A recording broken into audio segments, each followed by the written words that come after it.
colleagues, friends, and Professor Hari Kumar. As far as our institute is concerned, uh, today is a very important day.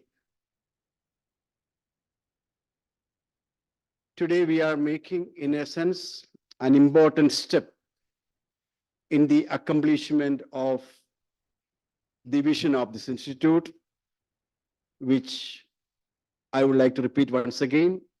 Our vision is to groom the next generation of public finance scholars in the country. And Ms. Sukha is going to make that while she makes this presentation. I have enormous appreciation to the first batch of scholars. Because to the best of my knowledge, if I understand them properly, they have gone through incredible impediments and debilitating conditions that any scholar could think of. When they joined, there was severe faculty shortage. And after that, new faculty joined, and there came the COVID-19. During the key period of their formative days, this pandemic has been standing in the way of facilitating so-called interactive learning.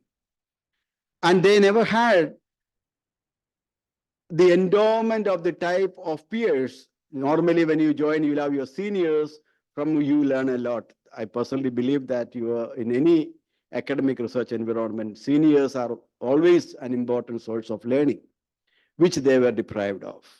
So they had many deprivations, but I'm very happy that all four of them stood by the vision of the institute. And I'm sure they could have got a job and all, they could have gone, but they stood by the vision of their own personal commitment to the profession and invested hard work. And I think each of them have come up, they are making good progress. So I congratulate Suha for being the first one and showing her, presenting her thesis, the thesis presentation. So I know the supervisor, all the faculty colleagues, and I'm sure they would have also learned from their juniors. The knowledge is not that something that comes from top to bottom. Knowledge, unlike many other things, can flow from bottom to up. So I'm sure you would have also gained by your junior batches, and I appreciate the whole gift community in accomplishing what we have accomplished. At this juncture, I cannot but place on record my sincere appreciation to Professor Hari Kumar, then Dean of the University, Cochin University of Science and Technology. He has been incredibly supportive. And in fact, last week when I was sending the letter of invitation to him, he himself took the initiative of giving me a call and telling me, Joseph, these are the things we should be doing. I think, I know Dr. Santosh, who joined later, and Professor Sam Thomas, who is the current dean. They are so much supportive to the institute.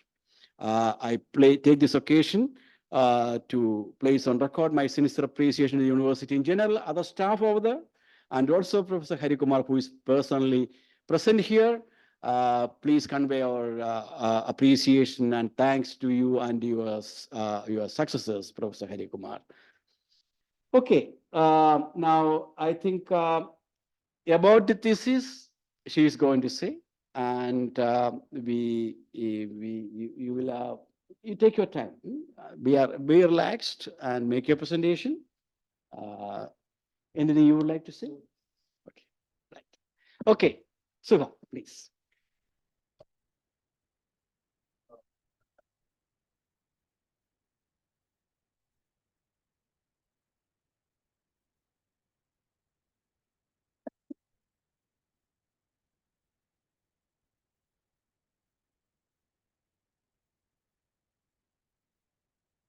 I must say that it is not a prepared introduction. I was in some other thing. I think I must also record the former directors who, in fact, Professor Narayana, who has been instrumental in starting the program. And of course, I'm sure Professor Jose was also very much supportive at that time. Even now he's with us. Both of them are with us. And more importantly, our former chairman, Dr. Tim Thomas Isaac. And of course, current chairman is, that goes without saying, his guidance. So, okay, I think. So, good morning, everyone. So today I'm going to present my thesis and its findings before you. So the title of the thesis is Fiscal Federal Relations in India, Lump Sum Transfers, Fiscal Space, and Subnational Growth. Subnational growth. So, and my thesis is supervised by Professor K.J. Joseph and Dr. P.S. Renchit. So this is how I plan my presentation today. Like I will begin by explaining the study's background, then to motivation and Indian context, and then I will be exploring the existing literature on the topic that covering both theoretical and empirical perspectives. Then I will be outlining my objectives of the study and then describing about the data and methodology that is used for the analysis, and then to the results and the discussion and of its implications, and then I will be discussing about the policy suggestions and how the further directions for the research. So yeah. So let's begin with the concept of federalism. Before going into the concept of fiscal federalism, it is essential to explain about the concept of federalism. So federalism, which is broadly means the division of powers between different orders of government. So when it comes to allocating powers and responsibilities, the extent of fiscal federalism or the degree of federalism varies among the countries, ranging from pure federal system to a unitary governance, like from the discretionary power to the delegation of powers. So coming to the fiscal federalism is the economic counterpart of this political federalism, which essentially dealt with the distribution of financial powers. That means distribution of revenue, responsibilities, and expenditure assignments between different orders or the different tiers of government. So this power distribution, whenever this kind of this power distribution is mainly undertaken based on the comparative advantage and subsidiarity principle. In simple words, what comparative subsidiarity principle here means is that the authorities which is closer to the people have more knowledge and awareness about the tastes and preferences about the population, and they will be capable of providing the public service delivery more efficiently.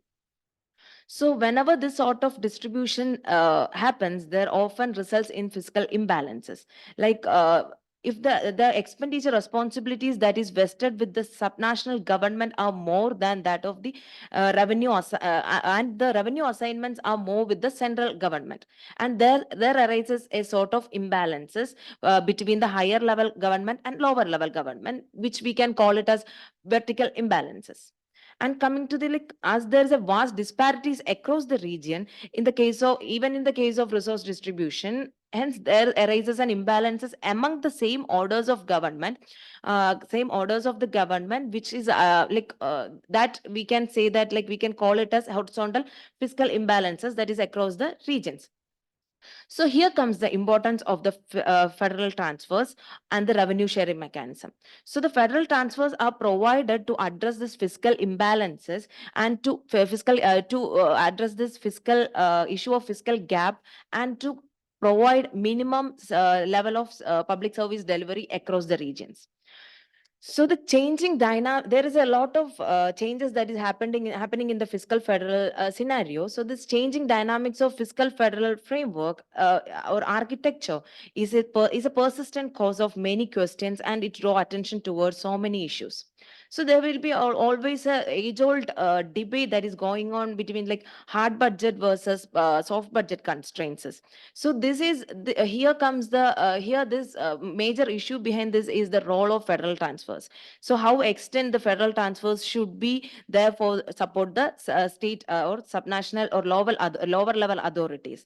Like if the transfers is used as the system or mechanism to bail out the fiscal difficulties of the states, and states are too much dependent on the transfers rather than the own revenue. There will arise as an issue. So it will be different for developed and developing countries. So this will also affect the fiscal autonomy and fiscal space of the states. So this changing position of this national fiscal autonomy is also an issues, and how it affect the regional growth and inequality also also have an important position in this fiscal federal discourse. So coming this analyzing this in the Indian scenario. So before that, we all are aware that the India is a union of 28 states and 8 union territories, which is framed in a quasi federal manner with a unitary bias. So this asymmetrical setup in Indian federalism that can be traced back from the traced back to the British colonial era. That during the British era, the territories which are directly under the governance of British were swiftly incorporated into the Union, and while the princely states which are joined to the Indian Union with using the individual treaties. So this kind of amalgamation of the units to Indian Union with diverse histories, resources, policies, institutions to form the federation that inevitably leads to the inherent disparities among the states. So these intergovernmental relations in India encounter the fiscal imbalances due to this unequal distribution of power and responsibilities among the different level of government. So the Indian Constitution clearly demarcated the power and duties between the center and states through the 7th schedule of the Constitution through the 3 lists, that is union, state, and concurrent list. Based on this, most of the expenditure responsibilities are assigned to the state with fewer resource mobilization powers. So in this scenario, the states have comparatively less revenue powers and more expenditure commitments than that of the center. So yes, the more specifically speaking, the government spends more than 56% of the more than 60% of the public total public spending. Although there is a the share in the combined revenue is only around like 38% or something. So thus the fiscal space is limited to meeting the pressing expenditure needs of the state rather than the center. So this describes that this is describing that around 65% of the expenditure is done by the states, with around 35% of the revenue share in the combined bundle. So also the uniform level of assignment system is applied to the federation units with huge inequalities and considerable difference in the fiscal capacities, which creates huge fiscal gaps among the states. So while the constitution provides various channels to address this through the various channels of transfers from center to the states to address this resource shortfalls, like channels like finance commission, central ministries, and erstwhile planning commission until 2015. So still the imbalances persist. So the state also resorts to the borrowings to meet their needs. Consequently, these fiscal dynamics are not uniform across the states. So this variation is maybe due to the difference in tax base, cost disabilities, high committed expenditures, and borrowing cost across the states. So the intergovernmental transfers are crucial here in addressing the regional disparity by redistribution of resources for fiscal equalization. So there has been many policy reforms and measures that has taken place in last few decades, so that have influenced the fiscal federal architecture or governance of India very much, like for Decentralization Act, FRBM Act, dissolution of Planning Commission, and tax reforms like VAT and GST. Uh, yeah, that I said about these kind of reforms like shaped and reshaped the fiscal landscape and governance framework. So, despite the 7 decades of center state relations, Indian fiscal federalism remains at a crossroad, which supplemented by this fiscal equalization measures over the period, and still the persistence of regional inequalities, and still the regional inequalities among the states are widening rather than giving a convergence. So, And there are the budget constraints as due to the growing expenditure needs and the limited fiscal space, and in the case of external shocks, that whenever there is an external shocks happen, it mainly it or predominantly affect the subnational finances more than that of the central finances. So these kind of effects affect the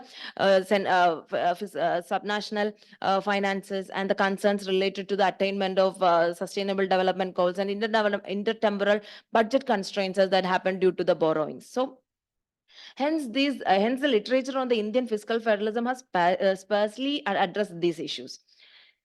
So yeah, coming to the literature part for so in this session, I will be discussing about the existing literature on the fiscal federalism. For this purpose, I have classified it into 4 parts. Firstly, I will be discussing the theoretical aspects of the fiscal federalism, followed by the literature on federal transfers, and then moving to the fiscal space and subnational finances, and finally the fiscal federalism and economic growth.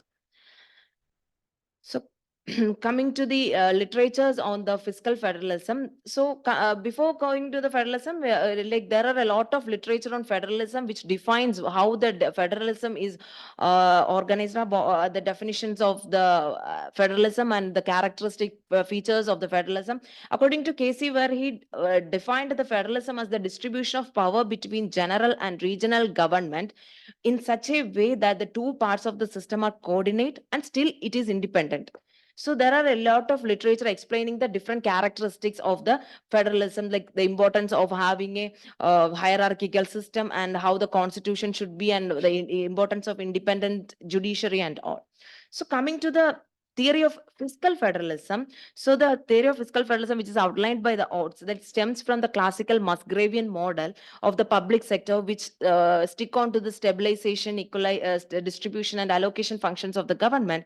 So this captivating journey of evolution commences with the first generation theory that is advocating for more centralization, decentralization of expenditure responsibilities, along with the centralization of the revenue powers, which stresses on the federal transfers, stresses more on the federal transfers than the progression. And then the theory evolved towards the second generation theory of fiscal federalism, which promotes the decentralization of both revenue and expenditure powers, and which only give a minute, or which have a minute scope for the federal transfers, and they advocate for the soft budget constraints.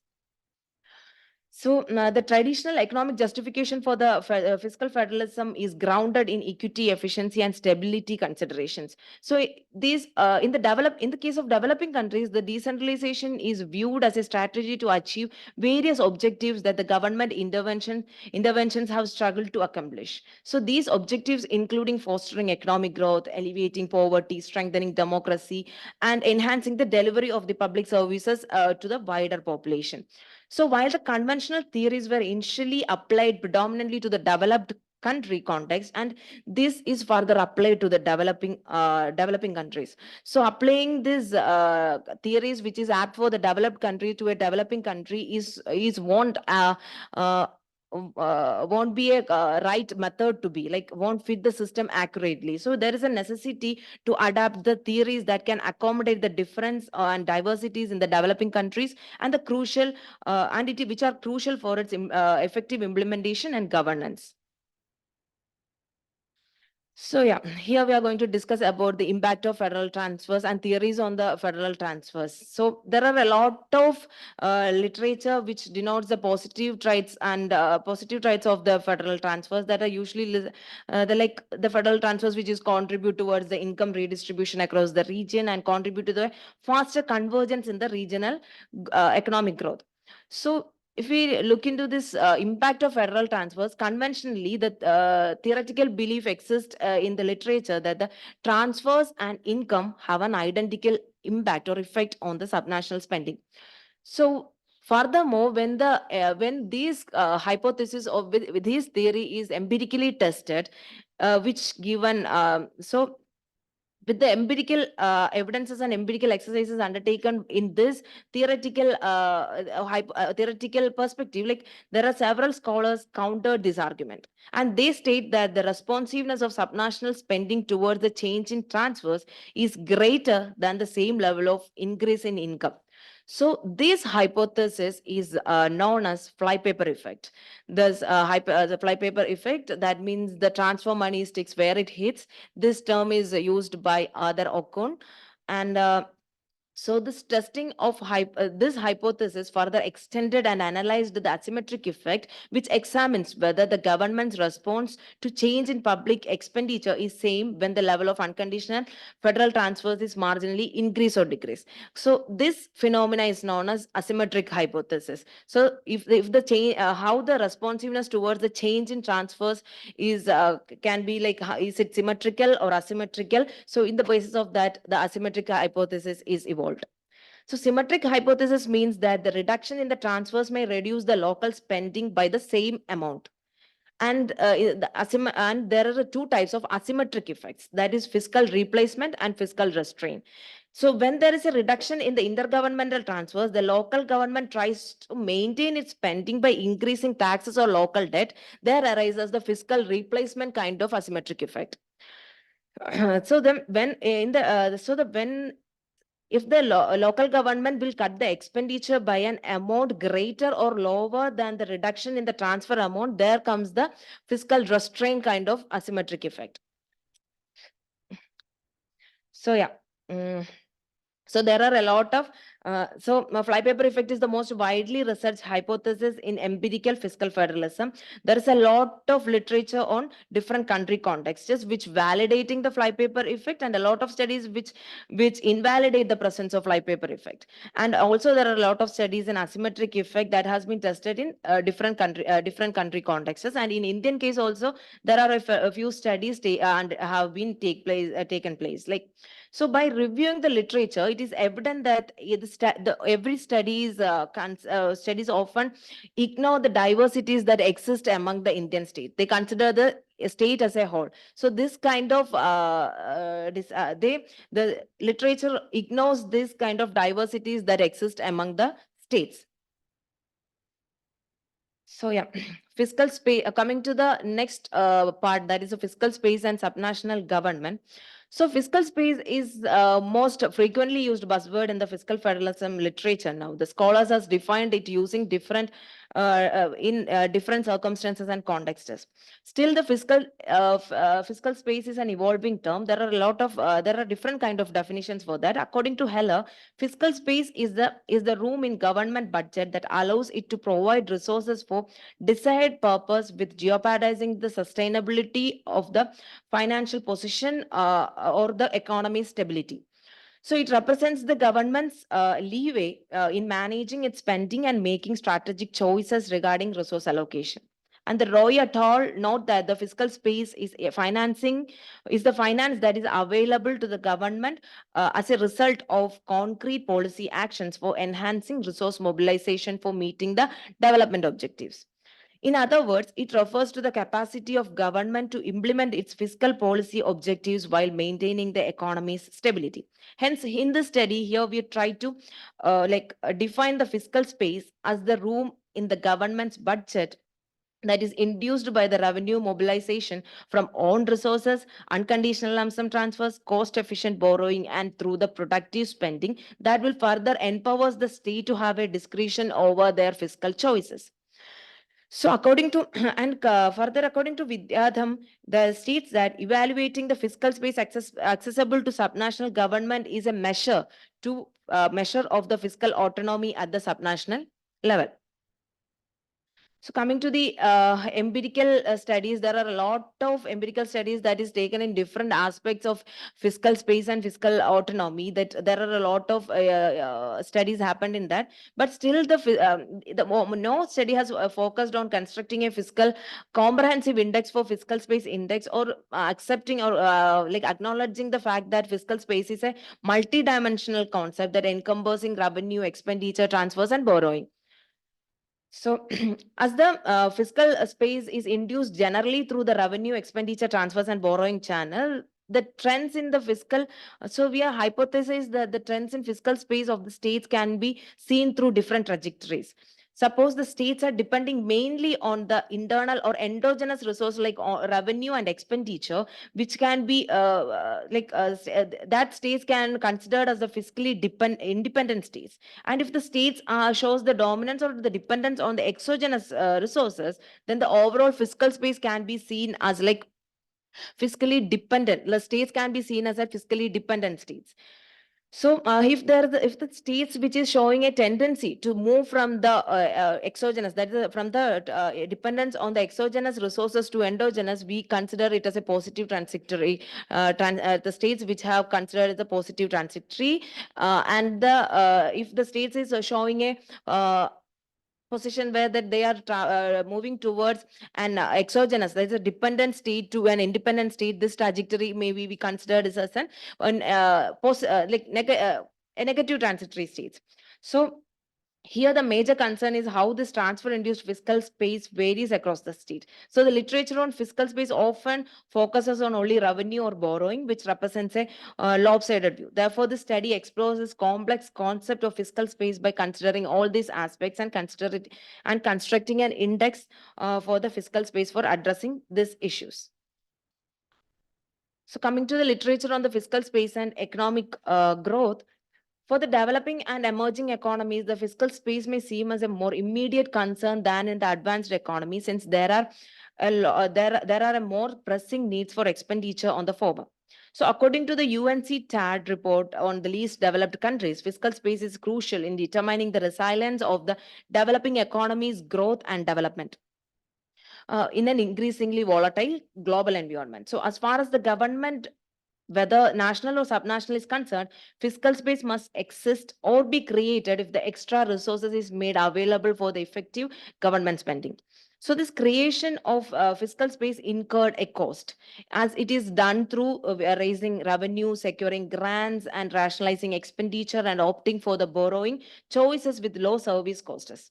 So the growth induced by the fiscal space should be higher than its cost of higher than its cost. The enhancement of the fiscal space will increase the fiscal space of the state, and it will open a wide window of fiscal choices before the state.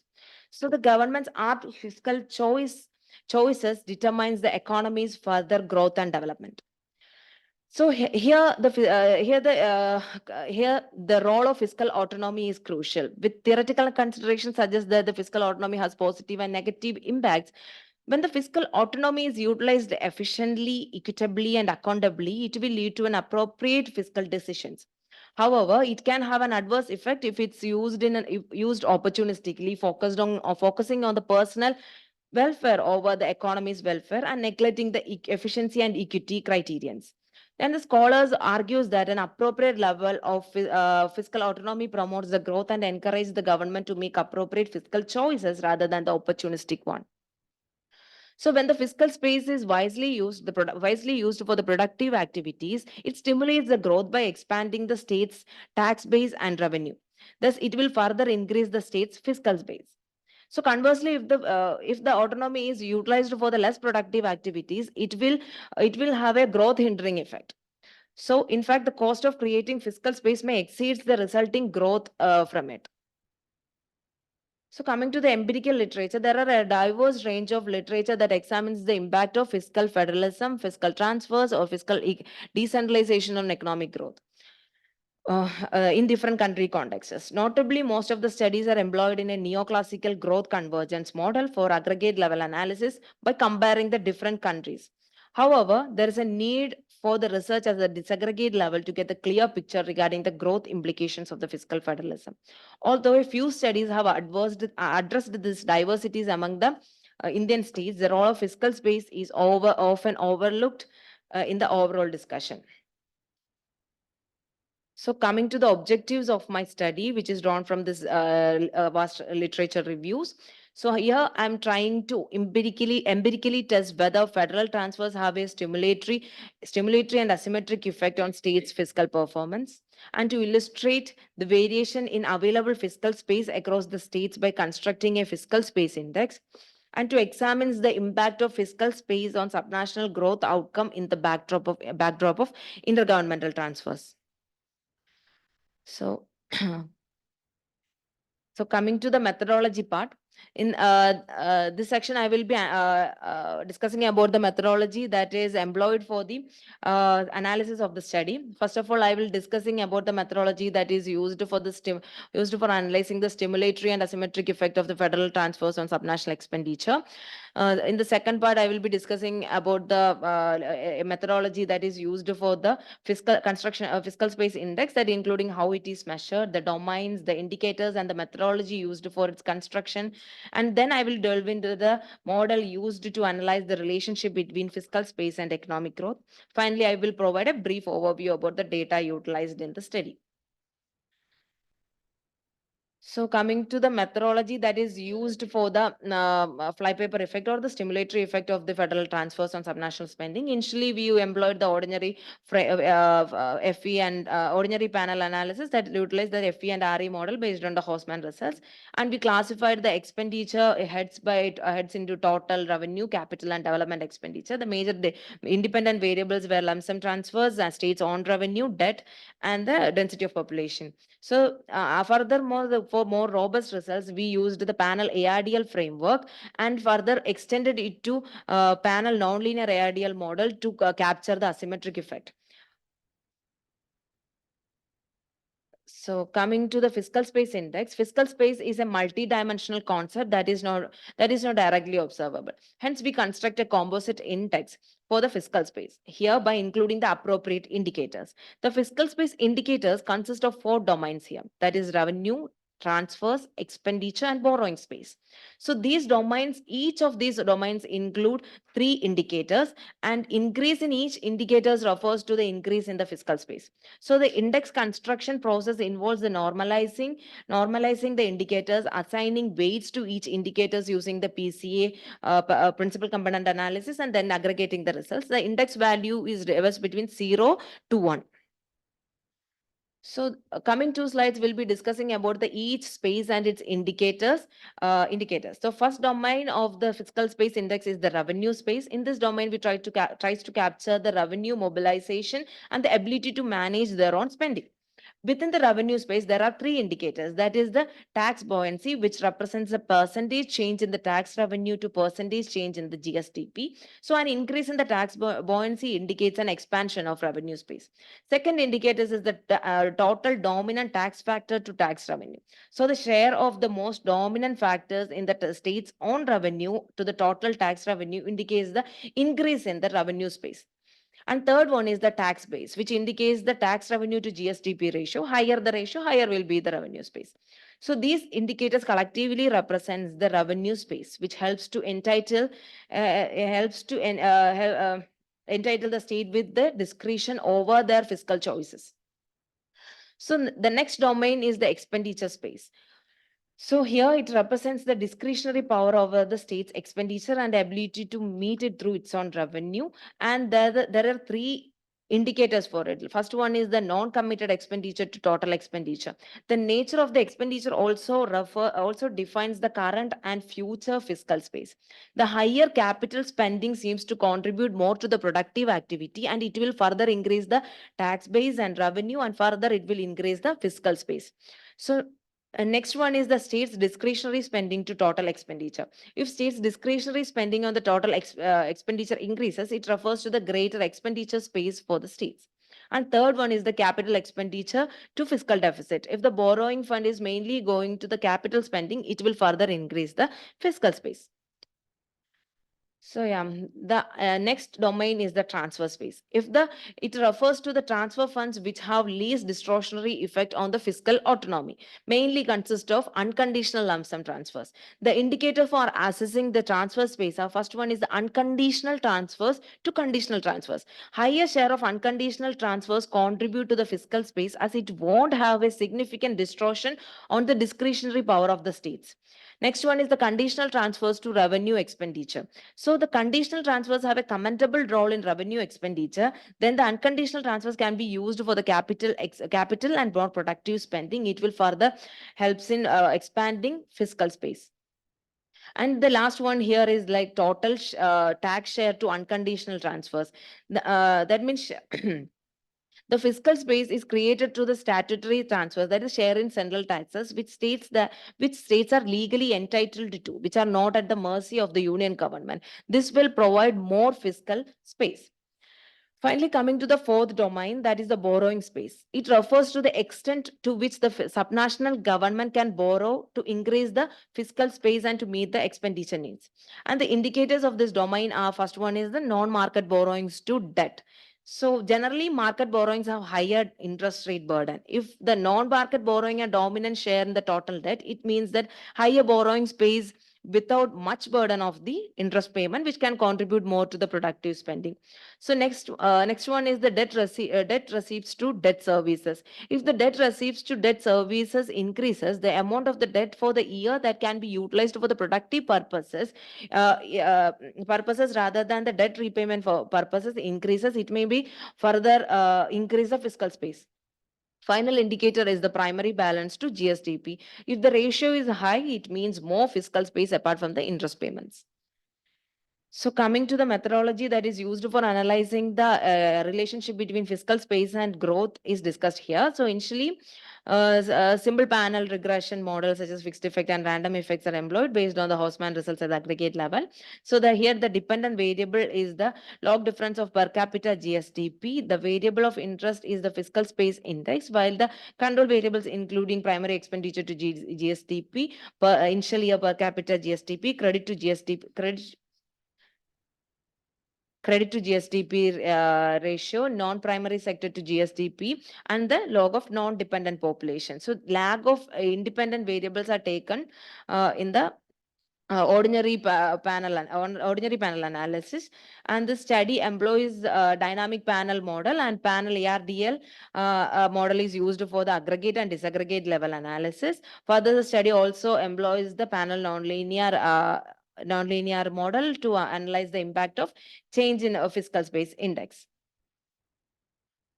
So yeah, this slide gives an idea about the choice of states and time period and data source. And then, so I have selected 17 major Indian state, which covers approximately 80% of the population for 20 years from 2000 to 2020, which covers or encompasses of 4 finance commission periods. And it is a period of fiscal consolidation, and the tax reforms like VAT and GST has happened in this period.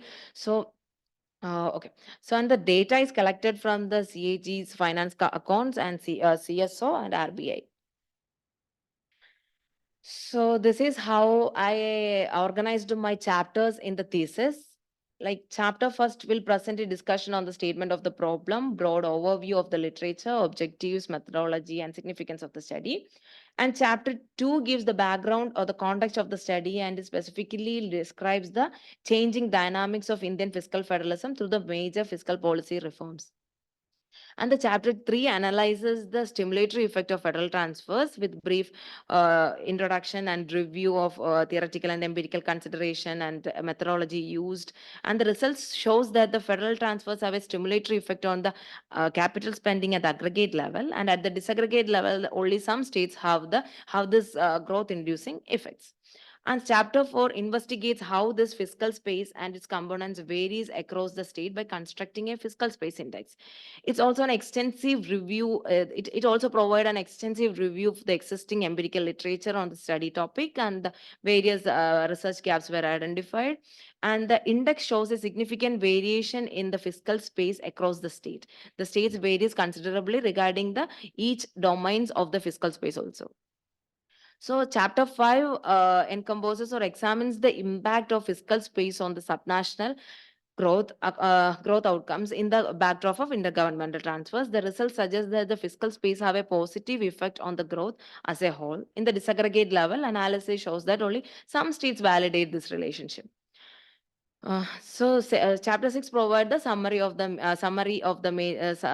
major findings of the study and provide the policy implications. The summary of the results shows that only 4 states follows the channel that a general fiscal federal framework offers. The impact of the transfers on the productive spending, like thereby impacting it in the expansion of the fiscal space and further inducing the growth. Yeah. So coming to the detailed discussion on the results and findings. So this section discuss the analysis result of the first part is discussing about the results of stimulatory and asymmetric effect of federal transfers. So as discussed earlier, the intergovernmental transfers is the major mechanism for adjusting the fiscal gap. So based on the nature of the transfers, we can classify the transfers into unconditional and conditional transfers. Unconditional transfers refers to the transfer funds where the states can spend with their own discretion, where conditional transfers are the funds that are transferred for the specific purposes prescribed by the center.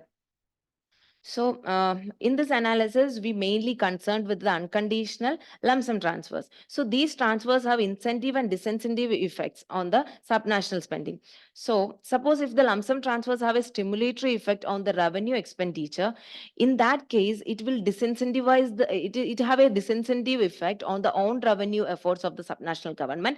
Depending more on the intergovernmental transfers may create a soft budget constraints and transfer dependency, which undermines the incentive and sound fiscal behavior. So if the in other case, like if the lump sum transfers have a stimulatory effect on the capital and development expenditure, it will have a positive effect on the development of the states, as it have a long run growth inducing effect that further leads to the tax capitalization. So the aggregate level results shows that the transfers have a stimulatory effect only in the capital expenditure, which contradicts some of the existing studies.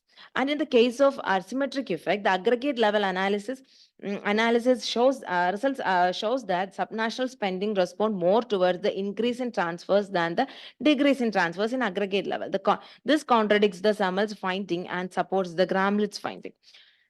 So, yeah, this is the disaggregate picture of this analysis. So, in the disaggregate level, the states which have stimulatory effect on the productive spending are Andhra Pradesh, Jharkhand, Kerala, Uttar Pradesh, Punjab, Bihar, Haryana, Chhattisgarh, and Madhya Pradesh.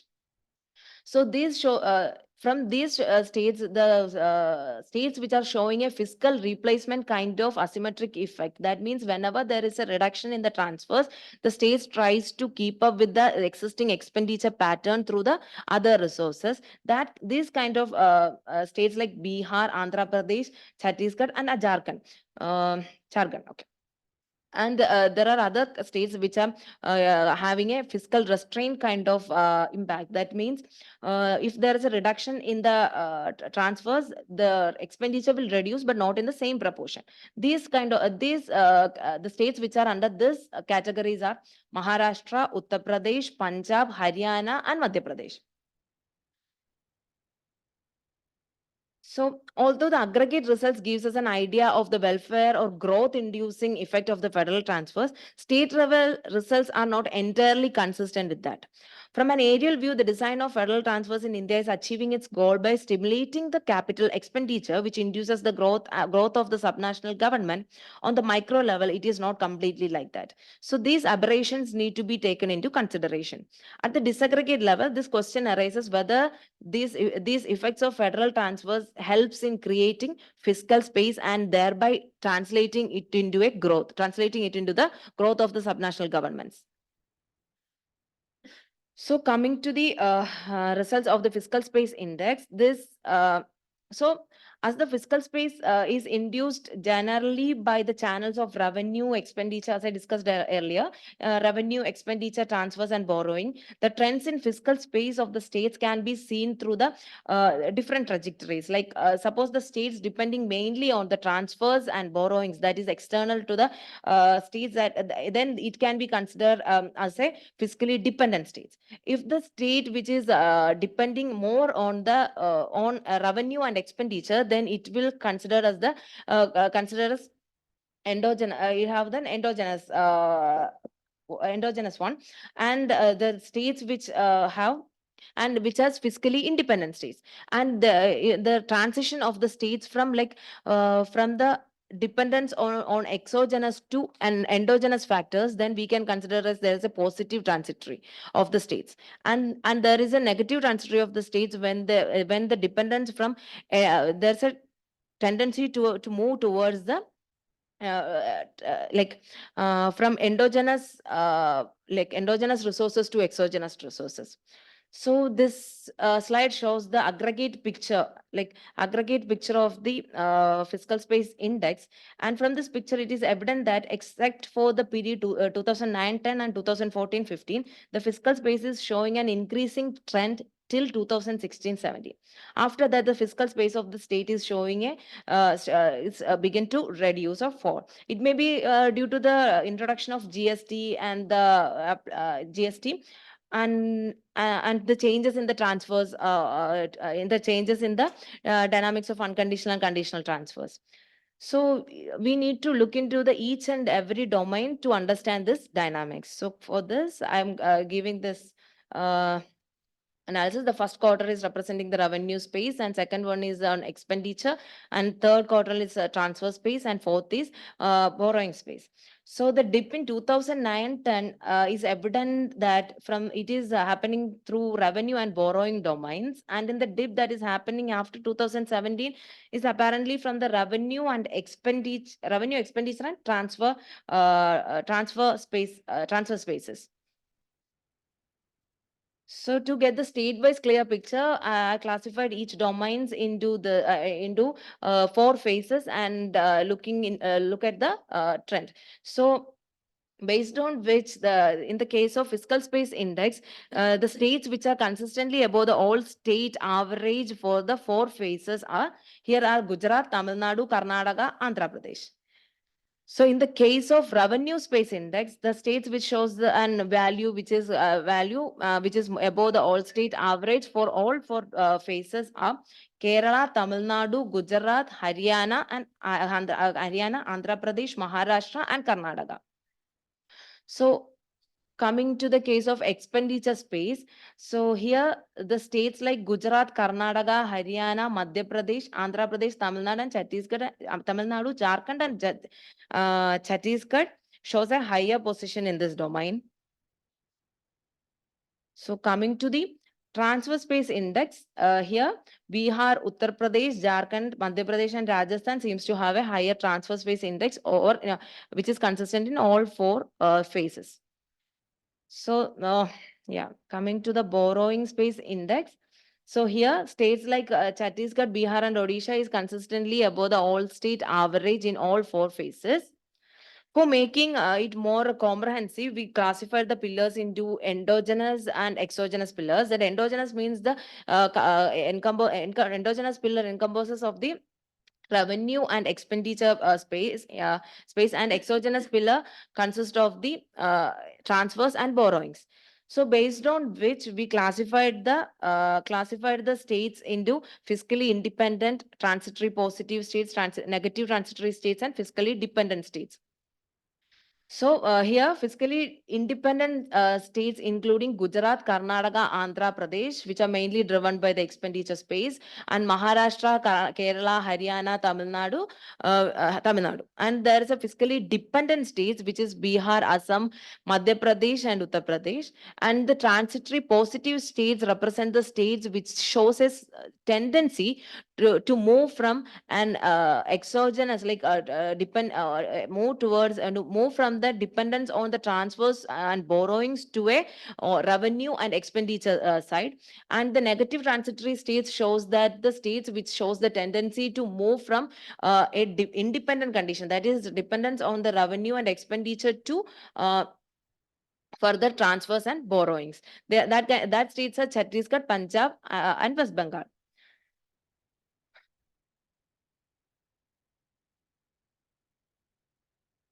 So here I am discussing about the results on fiscal space and economic growth.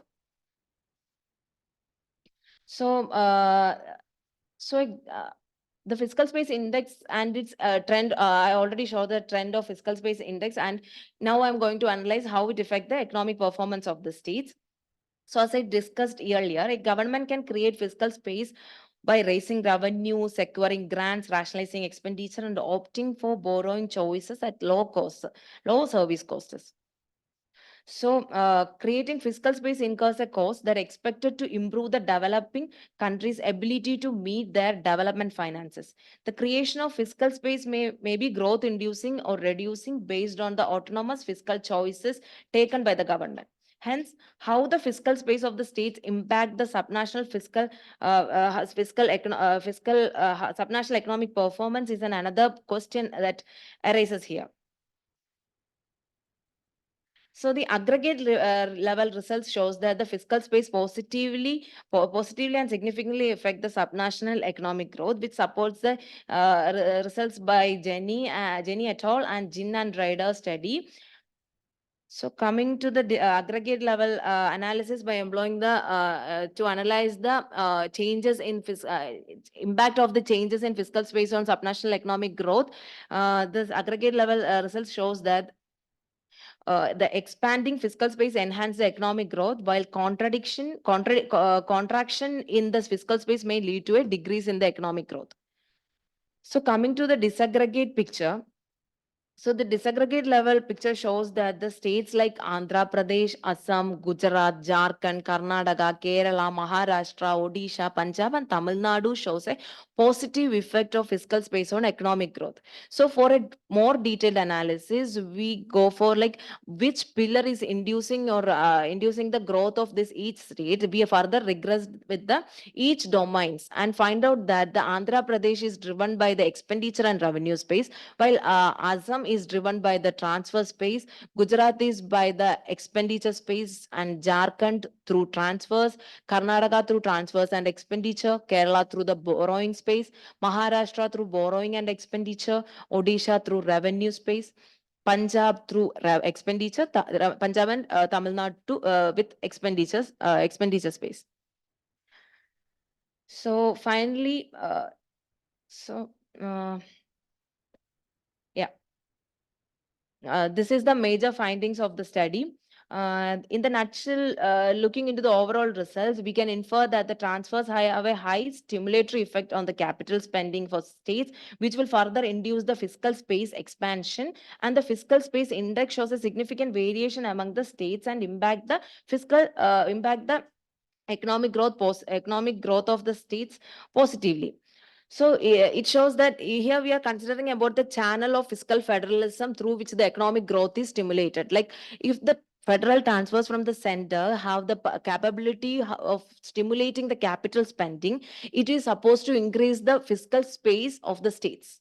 By inducing the fiscal space of the state, we are expecting to have a growth enhancing growth enhancing effect on the states.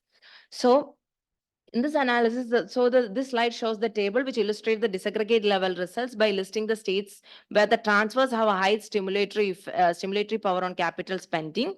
Here, 10 states have the that kind of stimulatory effect. The second column shows the fiscally independent states. So if the states is utilizing the available resources and transfers appropriately, it is supposed to increase the fiscal space further. So here the states like Bihar, Chhattisgarh, Madhya Pradesh and UP turned out to be out to be fiscally dependent states rather than a fiscally independent state with more stimulatory effect on the transfers on capital spending. Even after that kind of phenomena that is noted in the results, in the case of fiscally independent states, they turn out to be fiscally dependent states. Like and okay, so it means that the stimulatory effect of transfers is not completely translated into the expansion of fiscal space.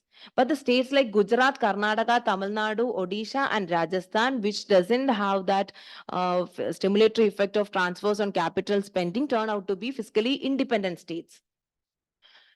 And the third column represents the growth enhancing effect on the states, like due to the fiscal space. So there are two states, that is Haryana and Rajasthan, were dropped from the list, and further states like Assam and Punjab were added to the list. This may be due to the cost of creating fiscal space may be lower than the growth induced by the fiscal space, which because it is predominantly influenced by the transfer space. So the fourth column points out that the states which is common in all three heads like Andhra Pradesh, Kerala, Maharashtra and Jharkhand, these are the only states that transfer induced growth channel is working properly based on the results. So only other states have various constraints and impediments that need to be analyzed individually. So Coming to the policy implications, like in a nutshell, this fiscal space significantly impact the state's economic performance with implications that vary due to the substantial regional disparities. The crucial aspects lies in the design and distribution of these federal transfers, as different state possess unique capacities to utilize the allocated funds effectively. While some states may effectively manage the transferred fund, others may encounter challenges in doing so. Therefore, addressing each state's distinct characteristics and requirement is imperative rather than adopting a uniform approach. So, the policy makers should prioritize the understanding of each state's specificities and tailor their actions accordingly. These kind of targeted approach aim to enhance the state's capabilities to enhance the state's capabilities to efficiently utilize the allocated funds for fostering economic growth and development while reducing the regional disparities disparities nationwide. So yeah, coming to the way forward and the limitations of the study. So the study is, however, not free from limitations. Firstly, the study has not dealt with the interaction of many important institutional and political features and factors, which could be a topic for the further research. And secondly, due to the data constraint of some states and state-wise time series data, we didn't analyze or have not considered the time aspects, which is beyond the scope of this analysis. So the despite of this above limitations, this empirical study tried to provide a meaningful results that to fortify that helps to take the appropriate measures to fortify Indian fiscal federalism. Yeah, this is all about my findings. And so, like, I have already presented a paper in four conferences that is organized by IBS Hyderabad, IIM Bodh Gaya, Pondicherry University, and the Indian Econometric Society. And I have already published 2 papers in the international journals, like Journal of Asia Pacific Economy, and another one is in Journal of Public Affairs. Thank you so much for your patient listening. Wonderful. Wonderful. Very nice presentation. You haven't taken much time, but very detailed presentation of your thesis. Now the floor is open for suggestions, questions, comments, remarks. No, another seminar? Yeah. I understand that Dr. Santosh has joined from Cochin University. Santosh, welcome. Yeah. Hello, sir. Can you go? Am I audible? Can you? Yeah, that's it. Yeah. I hope I'm audible. Yeah, you are audible. Yes, indeed. We have an unwritten rule. We normally give importance to people who are not physically present here, because in the case of those who are here, we can always close the door before they run away. And we always give importance. And also we consider those who come online are most important. So can we keep the, can I request Dr. Santosh or Professor Harikumar is not there. Otherwise, with your permission, we will keep the floor open here. Only with your permission. Oh, no, sir. It's not good. Yeah, please. Yeah, you would like me to keep the floor open here? Yes. Yeah, okay. So the floor is open here.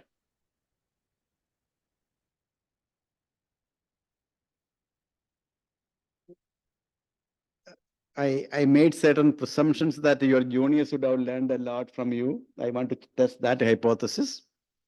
If they have learned too much, there won't be any question. If they have learned some, there will be question from your colleagues, your junior batches. Yeah, I think I'll open it to the PhD scholars to begin with.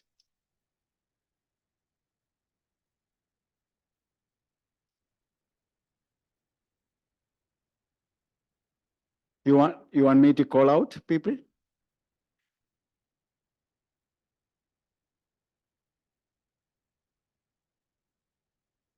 Lakshmi Inda. Lakshmi is there. Yeah. You will get the first chance. Not for questions. Generally. Don't think that all This is for questioning. Your remark.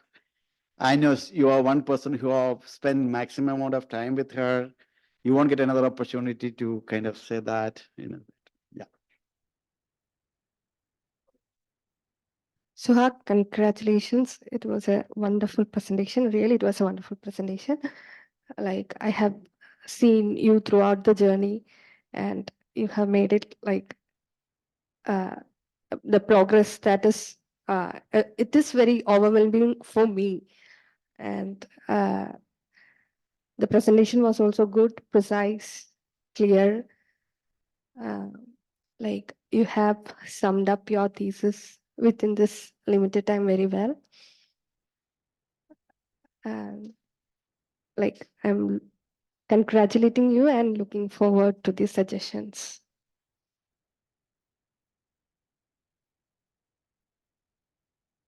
There is no scope for any question from your side. Any suggestion? Something? She won't like that. You don't want to lose the friendship. Aisha. Congrats, Suha. Very nice presentation. Really enjoyed it. And I don't have major comments or suggestions to say, but it was really good, very precise and clear. And I could understand what you were trying to present. Yes, mic is on. So congrats.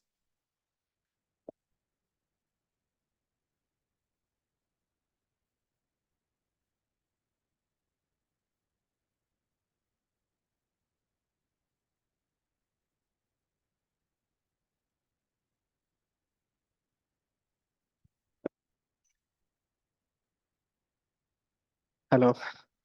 Uh, it was a great presentation for us as first years because there are many things which we are studying as part of our coursework and all. You have reflected many things in your background study, and also you could relate it very well, and you have explained it very neatly. And uh, I have kind of one question. It's not, I don't know whether a question. The physical space index, right? So, what's the composition means you have taken the average for channels, the revenue, transfers, expenditure, and borrowing. Have you taken a equal weight for every channels, or have you decomposed? No, I consider principal component analysis. So it is a different weights for different domains. Okay, and I have said that after 2017, after 2017, there was a decrease in the physical space index, and that is because of the transfer and GST implementation. So, and after that, you have mentioned that different channels, right? Revenue expenditure. Can you please that explain how do you arrived in that uh, conclusion that transfers and GST? I think that is clear in that after the thing, but I couldn't clearly get that. That way I am asking that point. And one more, it's like a comment, maybe. Some we are a developing country, and growth and development.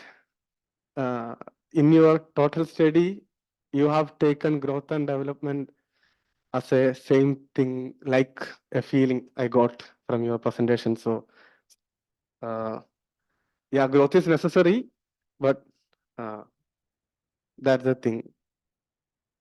Thank you.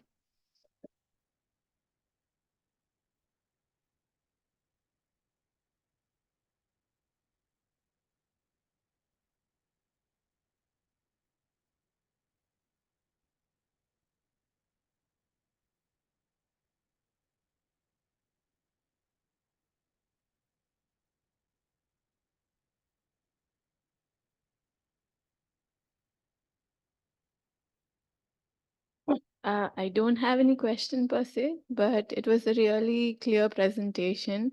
And I could understand a lot of things, especially today, about your thesis compared to the other presentations. Actually, I got a concise picture of what exactly is the index that you're talking about. What are the compositions, especially after his question.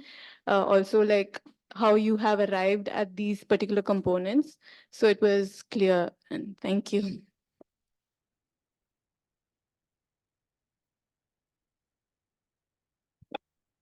Uh, Again, I don't have any particular questions because I've seen you work through your. That's not permitted. uh, There must be one question, I'm sure. Because it was very precise. Your presentation was very clear. It's very evident that you have put in a lot of work for your thesis. And yes, again, as they said, to precisely explain your thesis within 45 minutes is very, and your results are also quite uh, nice results that as you expected, you got your results. So well done, nice presentation. Nothing more. Too much compliment is not a good symptom of becoming an academician. An academician has to be critical. Okay, right. Your answers, please.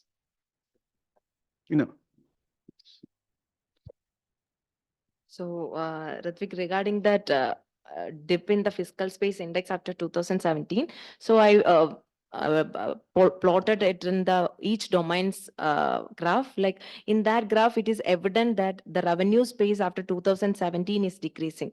So, if the revenue space is decreasing, it is mainly due to the through the GST, there's a revenue crunch, the curtailment of the revenue space of the states in that particular period. And also there is a dip in the transfers at the bundle of conditional transfers is increasing rather than the unconditional transfers in the bundle. So the transfer space is also reducing and it is evident from that graph. Yeah, see. About the Hello, am I audible? What is the question? Basically, Yeah. basically like this. In the analysis, we are mainly looking into the growth aspects as the we are already concerned about the development issue too, but the appropriate or appropriate modeling and appropriate empirical thing is not applicable. So we'll be sticking on to the growth for conceptualizing these developmental issues.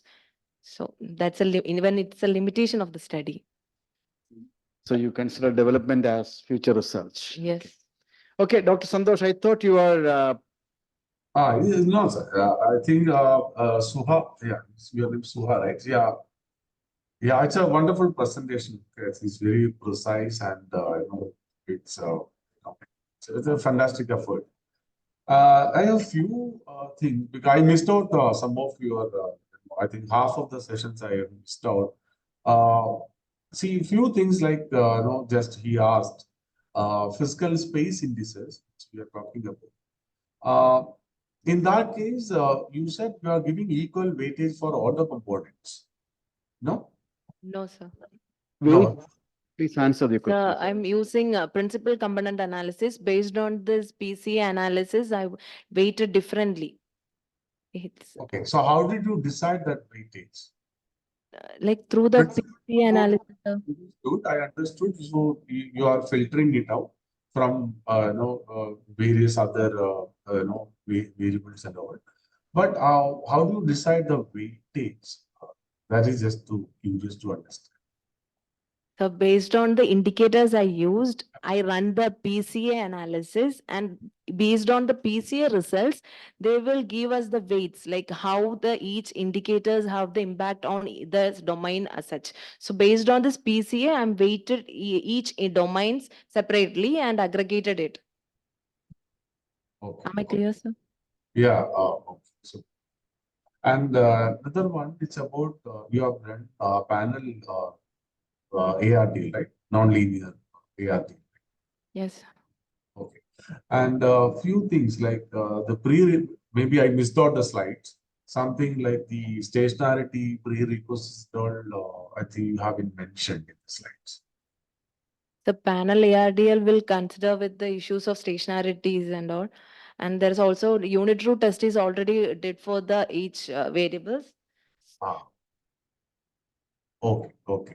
So in that result also, there are a few other things, like for example, the general assumptions like the heteroscedasticity of the population. So you having, maybe it will be there in the thesis, but I haven't seen that.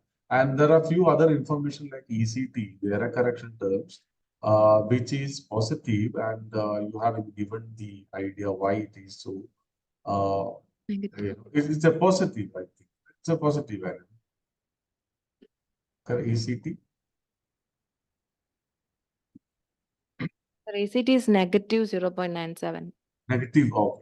So maybe okay. So while giving these kind of information, so the findings. Not audible. Hello. Uh, Yeah. Please. Yeah. I understood. So there are some network issues. Yeah. These are the few times, and then the last one is about, you said there are fiscally independent states, right? Like there are 10 states which are fiscally independent as per your argument. So how do you analyze these in the context of the current fiscal federalism debate? So what is that fiscally independent states? So fiscally independent state means that they are mainly depending on the revenue and expenditure, which is endogenous. So and they are most fiscally independent rather than depending on the transfers or borrowing. They're depending on the revenue and expenditure of the states, expenditure space of the state for the fiscal space index, for the expansion of the fiscal space index. That is why it is termed as fiscally independent states. Okay. So I think the transfers. Oh, okay, fine.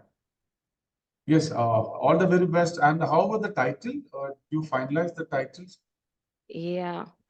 Please read it out. Yeah, it's like fiscal federal relations in India, that is lump sum transfers, fiscal space and economic growth, subnational growth. Oh. Fiscal Okay, congratulations. in India, Lump sum transfers. lump sum transfers, fiscal space, and subnational growth. Yeah, that, yeah, you just sent to the notice has it. We appreciate your comments on.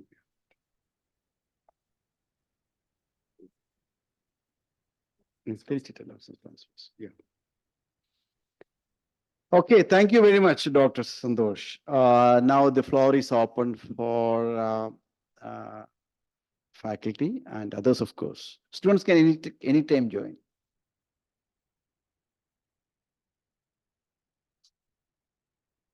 Anita.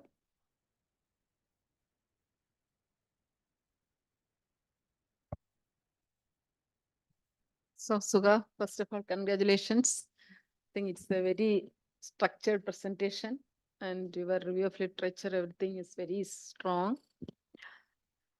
Actually, no, everything is clear, but I have 2-3 comments regarding some of the things. Because you have shown some productive spending, no, in that capital and development. I think, you answer in the end.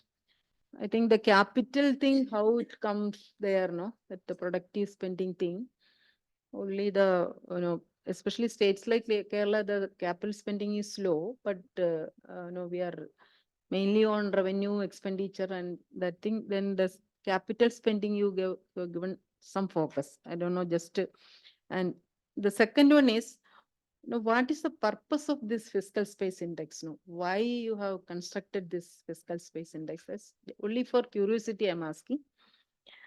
And the third one is, you showed that the transfers is on the increase in the that diagram.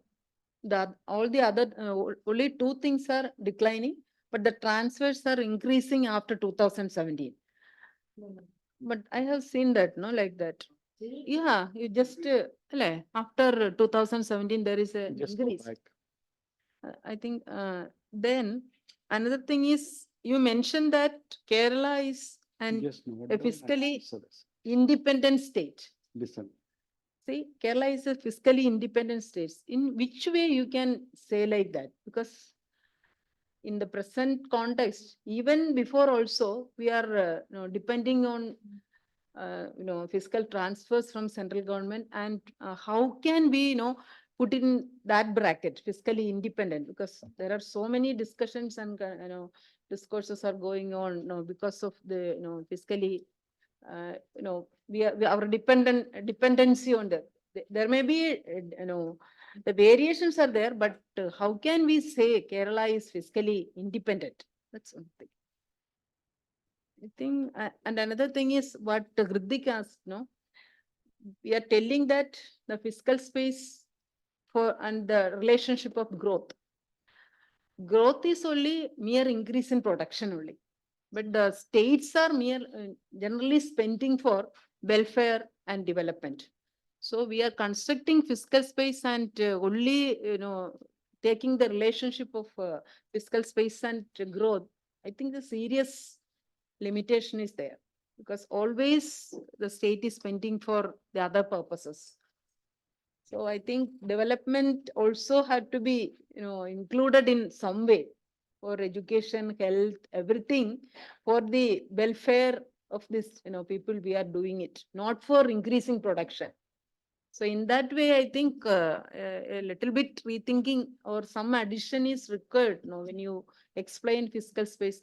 And I have some fundamental question also regarding this fiscal space. You have constructed the fiscal space by taking revenue, then borrowing, then transfers. That's okay. And expenditure also. Actually, the fiscal space generally from the revenue side, that transfers and borrowing everything, that constitute the fiscal space. But the expenditure is the offshoot of this revenue, this fiscal space. So I think I don't know, that's my hunch. If the definition is okay, I have no problem, but that's my, some concern. Otherwise, it's a very nice presentation, and it is with the, our gives mandate that, this area is very, very relevant, and you are the first person presented the thesis, and everything is good thing. Congratulations. Can you answer that? Ma'am, first of all, start from the capital expenditure space. Ma'am, basically, this expenditure space is looking into that how this expenditure is used. Like, if it is used for the capital spending, it will further induce the fiscal space. So the variable selected and the description, everything is related to how it further contribute to the fiscal space. This revenue, borrowings, transfers for sure increase the fiscal space. But how it is used also is another important matter of concern to how in the future also how it further induces the fiscal space. That is how the expenditure space is concerned in the fiscal space index.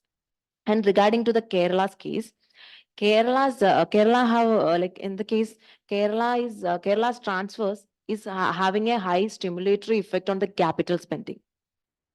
That will further induces the tax-based revenues, and further it will increasing the fiscal space.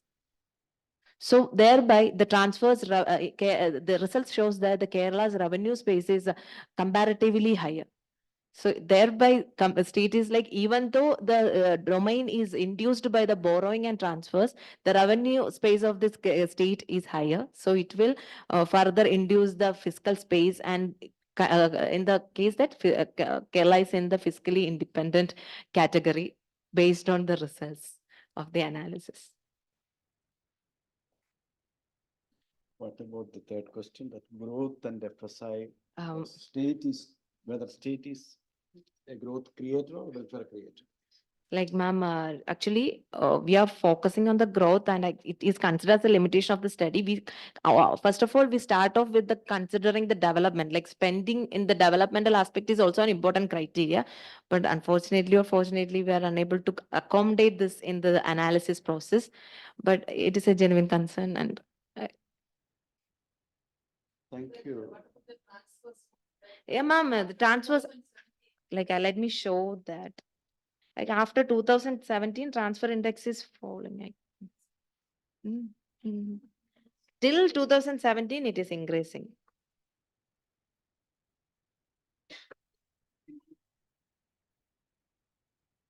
Yes, it is increasing till 2017-18. After that, it is also showing a fall. Like this one. Yeah, ma'am, 2017-18 till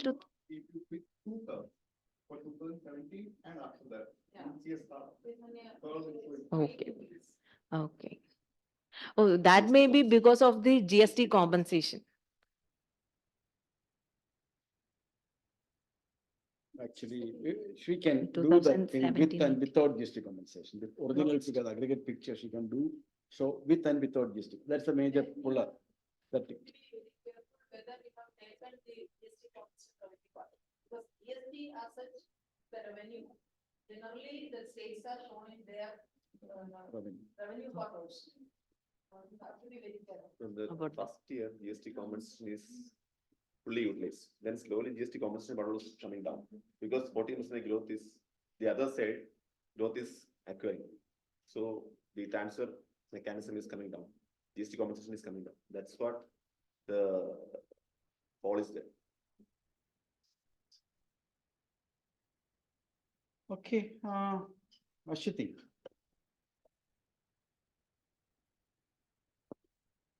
Suha, once again, congratulations. And it was a very nice presentation, as everyone was telling that. I also support everyone in that front.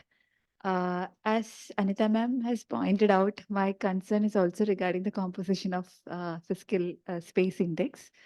But you try to justify to some extent that why expenditure is being used in that space. But still, the concern remaining is that when I also went and went back and checked the major literature, it says all about the revenue receipts kind of thing. So it has a tax and non-tax and the borrowing component also, but nowhere it is mentioning about the expenditure thing. I think you have to justify that part a little bit more stronger because as she rightly pointed out, this is a space, fiscal space, which is talking in the literature, and this is creating space for your expenditure. So how you're taking into account that part. And second is you have categorized states into independent states, right? Fiscally independent states. But then you have shown a table showing that some of the states, which is driven by the borrowing space, expenditure space and all. But then is that contradicting with your independent categorization? Because some of the state which is completely driven by borrowing, can you categorize those states as fiscally independent states?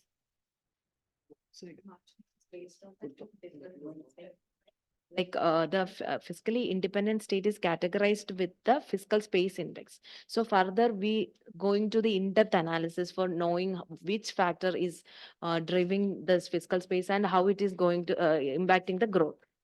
So the results showing like this, like maybe the borrowing factor is pulling the all other things and creating more fiscal space and making it more fiscally independent on the revenue, reflecting it into the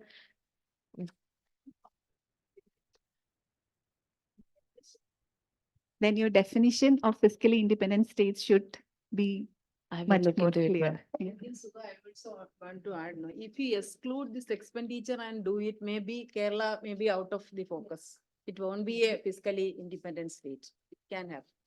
Ma'am, so I have an addition to that. See, even if you are using your borrowing or this one, Kerala's revenue position is not coming down, right? No. I'm saying even if you incorporate borrowing or the other transfer, this one, our transfer space is not coming down. So the transfer space is higher than that other two, this one. Definitely that will be the independent position. And if you are using it for productive purpose, then definitely it bring back to the total fiscal space, right? The usage.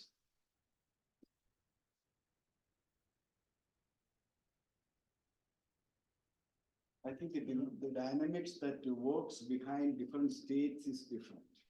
That is, I think, that articulation could not be made in the presentation because, and there again, we will have to, I would say that I think the dynamics that works in different state is different. That is contingent on a whole lot of factors. And here also we will have to deviate from the RBI kind of a definition saying that revenue expenditure is all bad and capital expenditure is good.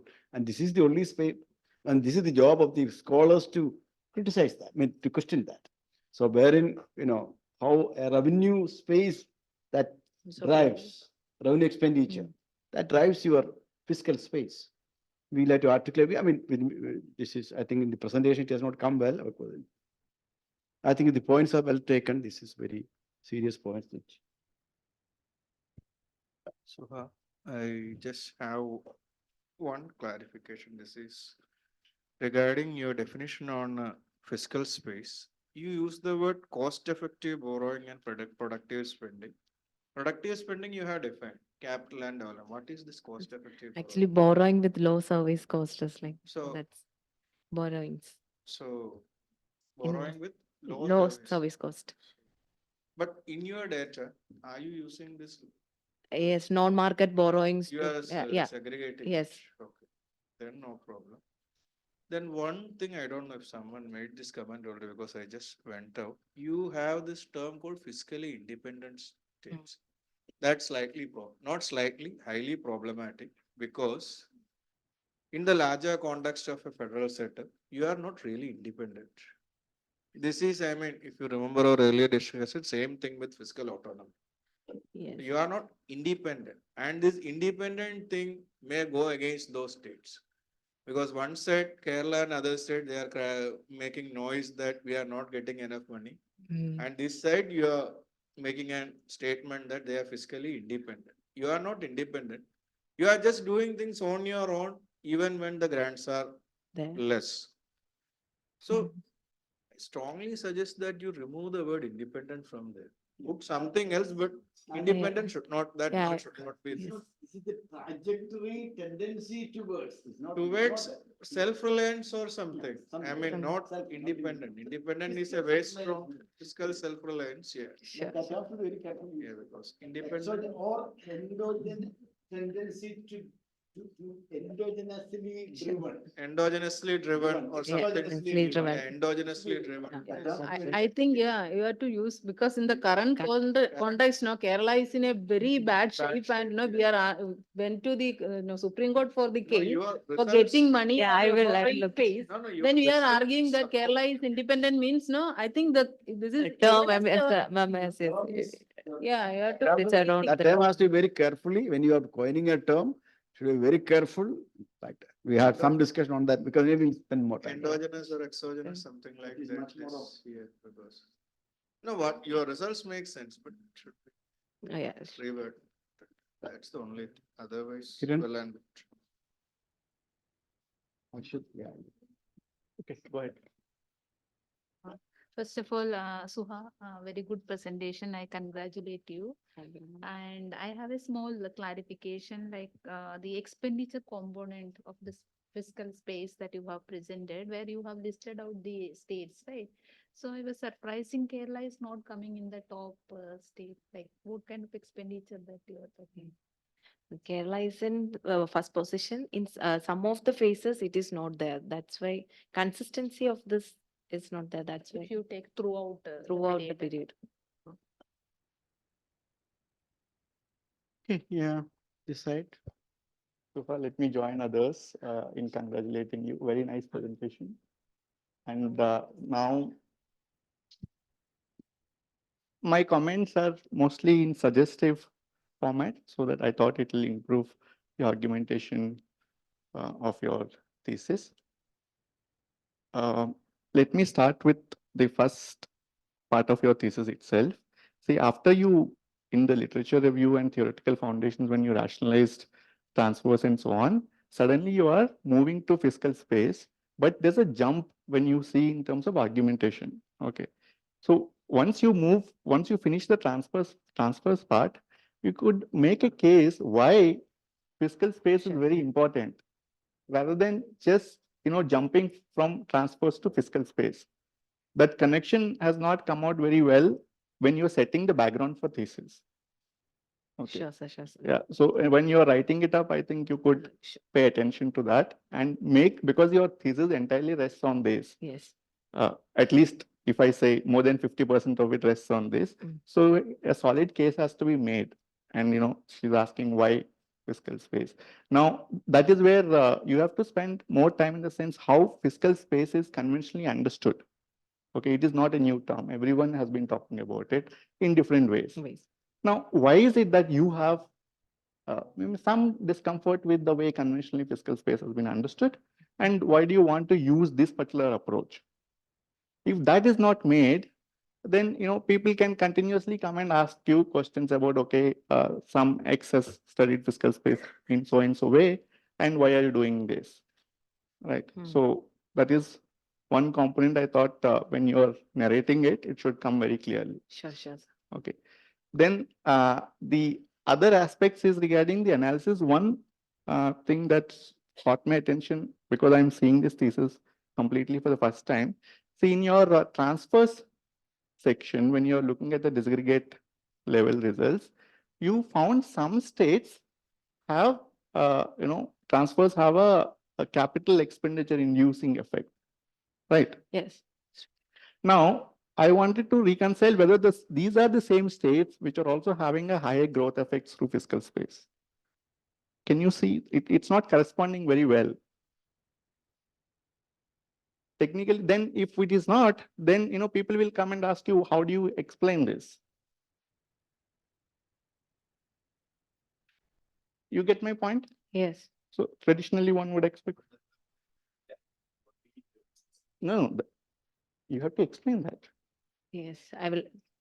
Right. Yeah. So one will say, okay, these are the, say, Andhra Pradesh was coming out very clearly. In the previous result, Andhra Pradesh was having a negative effect. Now, how do we reconcile that? That is that state specifically need to be. It need to be, because while we give some generalizations, and there are exceptions, and these exceptions have to be attributed. That's Yeah. Kerala also may be coming in that way. We can think about it, right?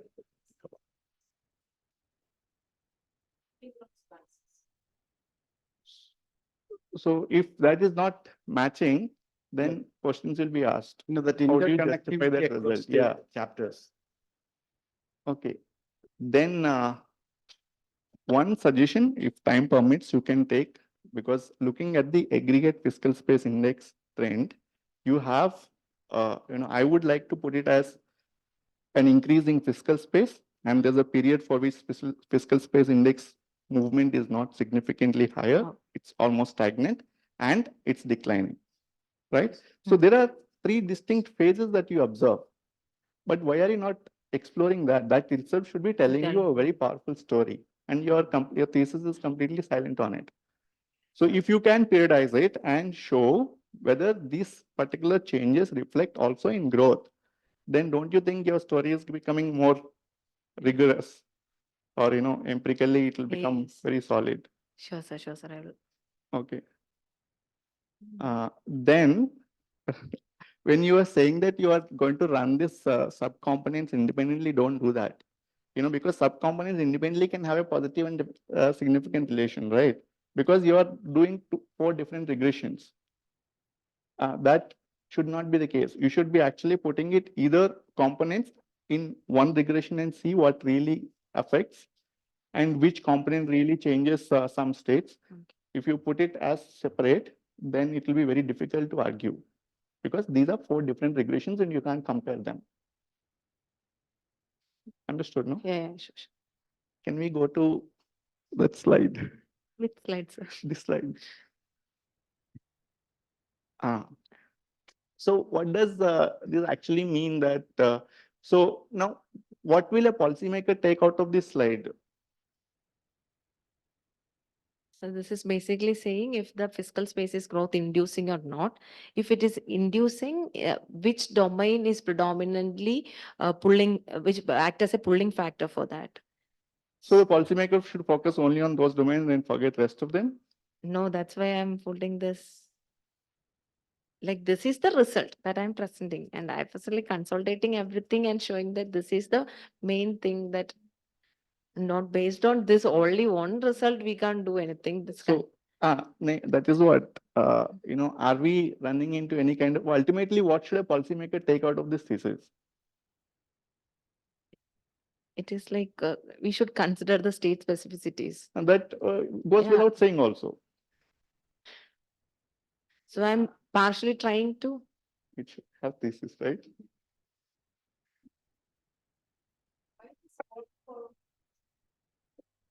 The states which like I described a path where the transfers are stimulating the capital expenditure through which it is inducing the fiscal space and growth. So in each, yeah, that are the four states which have a place in these four categories.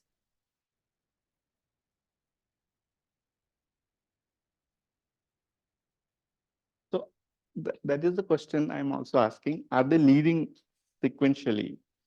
See, now fiscally independent states, I don't know how Odisha is coming slowly there, but that is where also the time dimension matters. You also showed in the fourth quadrant, they're moving from, they're transiting, right? Yes. Right. So, but you're not bringing those nuances in your regression analysis. What? Those transition effects, some states are transiting where the transition has a more growth effects, those things. Okay. And see, you're doing all this regression, but before that, if you can also show what is the mean growth of, say, states that are fiscally dependent, if you're talking about, I mean, independent. I have problems with the terminology itself, but let that be as it is for the time being. So the mean growth should, you can show, no, at least for people who don't really follow the technical language can really see and understand, okay, the mean growth for these states is considerably different. Otherwise, suddenly it's coming and in some places it's little difficult to reconcile also. How are these categorizations coming and so on? Okay, they are my broad observations. Thank you once again. Thank you, sir. Sure, I incorporate these suggestions. Let me add one point, because this whether these fiscally independent states are having no deficit, no, especially revenue deficit. See, this has got some relationship. If a state is having no deficit, it is okay. But Kerala is having high revenue deficit, and there are so many other 7, 8 states are having revenue deficit. Whether these states are fiscally independent, in which way we can say like that? Yes. That term is causing a lot of problem, but that is very powerfully put. That is causing a lot of, that doesn't mean that, okay, analytically speaking, when a state is, I'm not supposed to speak to you very frankly. This is not. You can speak as the director, but not as Suha. No. You can speak as the director, but not as Suha supervisor. This is something which we have to deliberate. She needs to reply to you. She has enough time. These are interesting, very interesting questions, very provocative questions and very reflective questions. Anybody else would like to say any questions, anything? Please. Suga, again, congratulations. But I would like to raise some points. I don't know whether it will contribute to in any way. I mean, some of the points have been highlighted here already, but I would like to know from a thesis perspective as a scholar, the same question that I raised earlier also. Like from a global perspective, why how your thesis or why fiscal space is important? I think it needs to come out a bit much more stronger. And in this current context also. And along with that thing, the old question of politics. I think the political question, maybe some bit of literature, at least some bit of literature again on how this has contributed. I mean, whether it has played a role or not. Maybe from a global thing as well as from a state specificity kind of thing. Maybe why growth. I mean, the south versus the north, or maybe Kerala. After the election, politics. Let the result come. No, from political perspective, I am not meaning the per se meaning of politics. Then some of the issues, maybe the table that you are showing, the previous table, can you just go to the previous table? So I think the BSI as well, I mean the Kerala's case, I think a bit contradictory when you are coming to the next table, because Kerala's thing, the growth induced domain is BSI, right? And the next table, you're saying that it's a physically independent thing. So I think not only for Kerala, look at the case of Punjab also. I think growth enhancing states. I think so. Your results are kind of contrary to the popular. I mean, huh? Expenditure. That is independent. No, growth enhancing state. Oh, it's on the downward thing. Okay. Only growth in that. It's because of other channels. Okay. Kerala's case is there, because we have literature. Okay, fine. Thank you. Okay, then I hope that no, in the thesis you might have, I mean, clearly outlined a kind of descriptive thing about various states, various indicators, kind of thing, right? So okay, maybe it's not there, so I am just making it sure. Yeah, these are my observations. I don't know whether it has contributed, but thank you. Thank you so much, sir. Shamna? Shamna, you want to raise some questions or any comments? You are a politics person, up to To see. Comparing with the order presentation, it was very nice. But I 100% agree with what Anidama asked. Really, you can justify at that time you said, as Anup sir said, fiscally independent. Even it is a revenue space increase in there is a high in Kerala. It cannot say it is fiscally independent. So really, your evidence shows contradictory this what the current not only Kerala and also when check all of this thing. But another is about you connected the two things, that fiscal space and growth. How we can connect fiscal space and growth? Why? Because we know fiscal space is a room that shows the extent how much we can increase expenditure or how much we can decrease revenue. Then how we can relate the space to growth. That means from fiscal space to growth. If there is growth, there is a chance to increase fiscal space. But how? That term, growth, that is how to justify. Then you must care about that fiscally independent state. Then last column, states which realized this path. This is contradictory. Okay. Okay, nice. I think you would like to say this. Well said. I'll come at the end, please. No, I just want to add this Kerala's case. I mean, everybody will see this question because Kerala is already in the limelight. But you need to understand that the whole dynamics works. Basically, you have 3 different channels to induce your expenditure for any state. So you have borrowing, you have transfers, you have own revenue.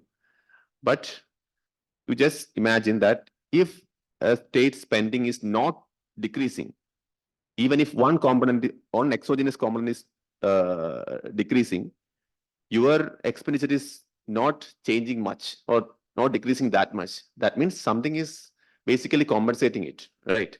This could be your on budget, this could be your off budget, whatever may be the case. But anyway, it is inducing your expenditure. Your expenditure is not changing much, right? Kerala's case is the peculiar case in that way. So it will definitely come in this way, but you cannot say any other states, which is, that's what I referred Punjab's case. Punjab's case won't be there because Punjab's fiscal position is very bad.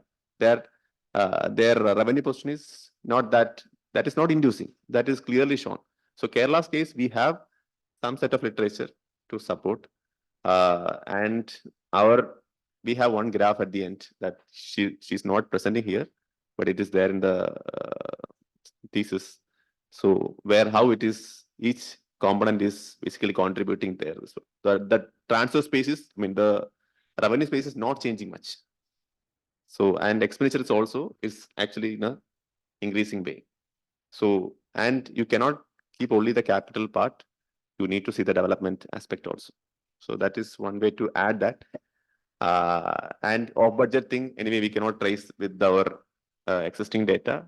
Off budget is for the last quarter, I mean, last 2015-20 phase, we have the off budget presence is there. That is the thing. And certain points, obviously, we have to incorporate. I mean, this development part, as Anita mentioned, I mean, we have to, maybe we can have one addition at the end. We can have some HDA value or HDMI, or we'll have to or some addition maybe we can add to. Because most of the literature, even for the development, growth is they are taking as a proxy. I mean, may not be true, but literature mostly talks about that. So since in the subnational level, we don't have much, development aspect available for regression. So, and a concrete model. That is the issue. That is hurdle. Definitely, we'll try to incorporate some way the development. That is the your final word. Or just 1 minute. We don't need to get into debate. No, it's We not. can debate, of course. Yeah, No, please. the only thing is about that fiscally independent terminology. No, that is, we have agreed to that. We agreed to that. We will, because there is, and yeah, please. So thank you for the comment, and regarding the terminology, I will look into that and incorporate the changes. And thank you everyone for the comments and suggestions. Thank you so much. I think it's a good presentation. She has traveled a long distance. Lot of hard work has gone into it, which all of you know. And what I feel is that she has time. She has time. See, take furniture. Go to the forest. A lot of hard work. Cut the tree. Put it down. Saw it. Put it into a furniture with all these things. You go to the market. Nobody will buy it. In fact, when I was making my house, I found that the cost of final polishing is, in fact, slightly more than the construction of this thing. So what is important is the final polishing, wherein all these things, nobody will buy your furniture if you just put it without any planer, without any polishing, nobody will buy that. Will you buy? Nobody will buy. There are problems, but there is substantial amount of work, and all these questions which came from the floor are eminently useful questions. You have to take home, reflect on it, and that can be taken care of in the final polishing thing, which will make it a much more attractive product. And today I'm inviting all of you for lunch for at first Ph.D. pre-submission, and I never thought about it. I otherwise would have had a nice lunch. But now I'm justifying, because in a fiscally stressed situation, we should not be having, even if it is, it's not from public fund, even then private fund, but it's, yeah, it didn't occur to me. I never thought about it. Now, okay, let's have lunch together to celebrate this event. That's okay. Celebrate this event for her to put in next, how many months whatever time, there is a time. That time she will effectively use to address all your queries, and they will come to you and with the specific sessions and help her with that. Okay. ചായ കുടിച്ചില്ല ഇന്ന്? ഞാനും കുടിച്ചില്ല കേട്ടോ. ഇന്ന് എന്ത് പറ്റി ചായക്ക്?